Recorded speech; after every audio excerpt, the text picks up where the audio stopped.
This is a place that sells tea.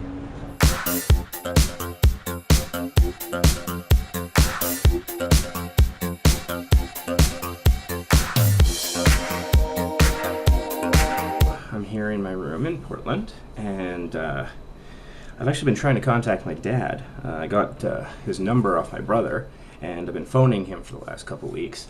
And it turns out that I think my brother transposed the area code digits, and I've actually been calling New York City. When I would call, I would get this generic computerized greeting: "You have reached this number, leave a message." So I had no way of knowing whether I was reaching him or not. And so I've been calling for the last couple of weeks, leaving messages and whatnot, because I didn't want to, just drop into town and surprise him. But yeah, I guess that's what I was unintentionally doing. It was last night, 1 in the morning. It suddenly dawned on me, wait a minute, the area code I was dialing doesn't look like the area codes that I've been seeing since I got to the city. So anyways, I think I'm going to try and call, this time hopefully with the corrected area code, and that's what I'm doing.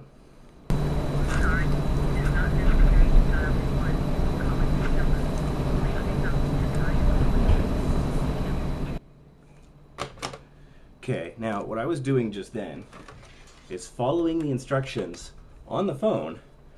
It said dial 9 plus 503 area code plus the number. To make it long distance, you need 91 area code, right? I'm not dialing the 503 area code, and it said, we're sorry, you don't need to dial 1, so dial all over again. I'm doing all right. How are you? I'm pretty good. That's good. I've actually been trying to call you for the last couple weeks. I got your number off Pat, and I think he got the area code wrong, so I've actually been calling New York. Yeah, anyways, I was calling just to let you know that I was going to be in town, and I'm actually in town now. And I was wondering if you might want to get together, I don't know, for lunch or dinner or a meal or something. That actually worked reasonably well.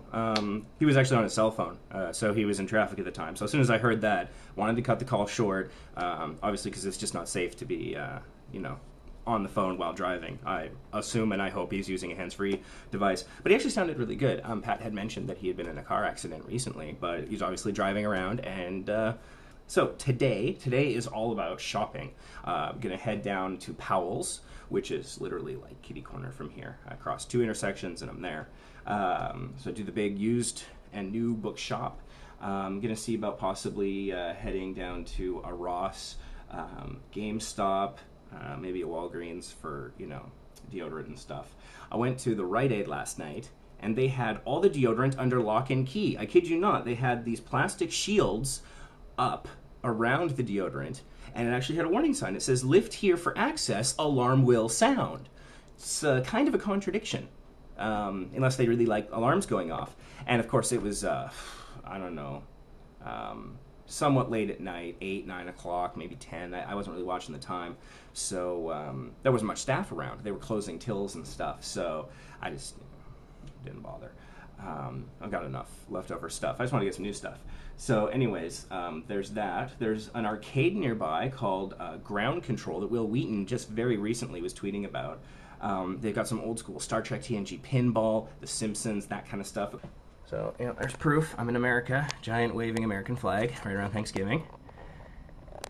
And that's actually the walkway that I take to get into the hotel, just off the street there.